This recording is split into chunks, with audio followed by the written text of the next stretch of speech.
The Health Minister, Dr. Joe Phaahla, today visited the site as well as the hospital to assess the extent of damages. He was accompanied by Health MEC Nomantu, Nkomo, Ralehoko.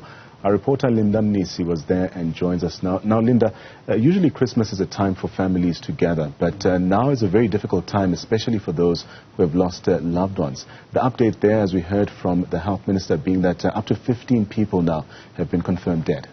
Yes, and you'll remember yesterday initially during that briefing that we had with the Premier of Gauteng, what we were told at the time was that the number had been revised down to 9, right? But in the evening we got an update that the number had risen to 10.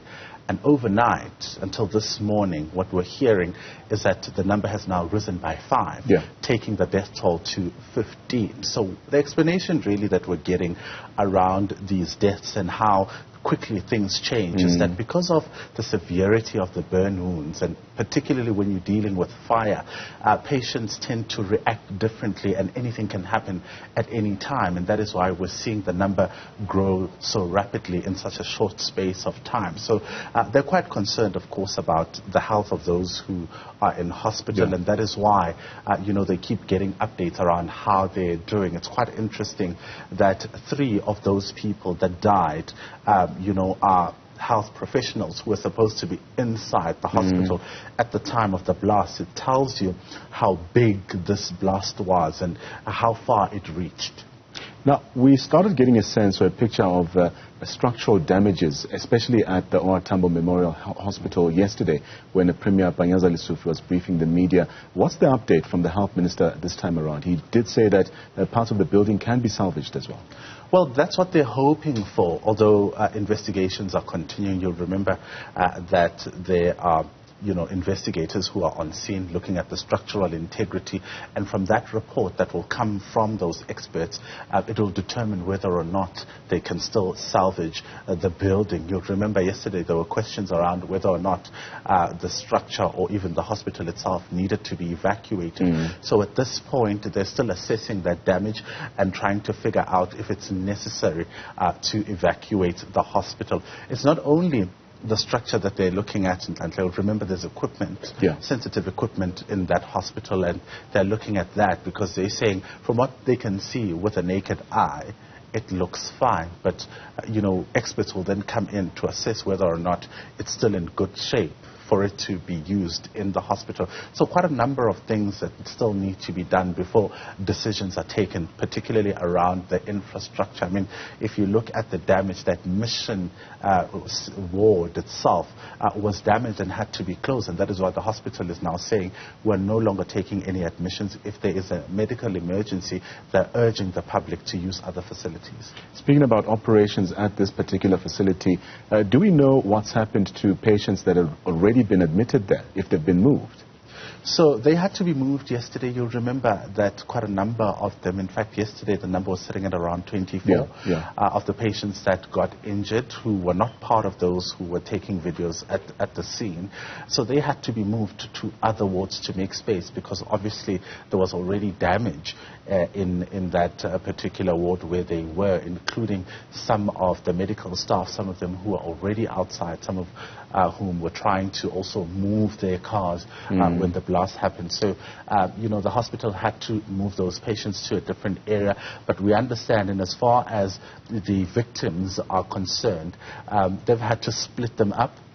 And take them to different hospitals. From what we heard today, they moved them to about 5 different hospitals, and that will in fact be informed by what the doctors in those hospitals say around their health. So yesterday we also got word from the Premier as well as other officials from various spheres of government effectively describing the scene as one that resembles a war zone. Fast forward to today, what does that scene look like? Well, today, what you'll get there are mop-up operations that have already started. You see a team there, it's cordoned off.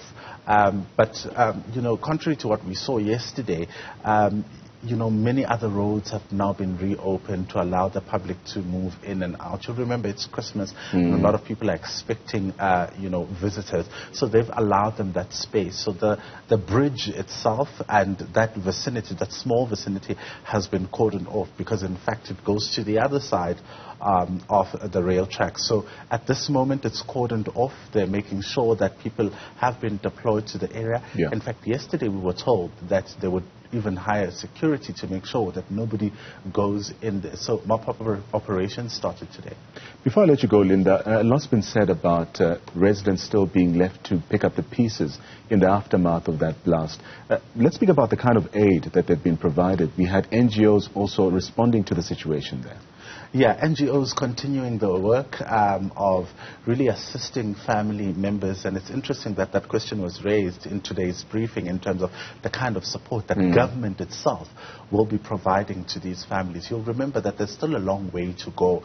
Some of the families still need to identify the bodies. Some of the families still need to really deal with the trauma of what they saw. So from the government's point of view, what they'll be giving the victims or the families of the victims, it is psychosocial support. So the counseling will come in to make sure that the families are, of course, dealing with this in at least a better way.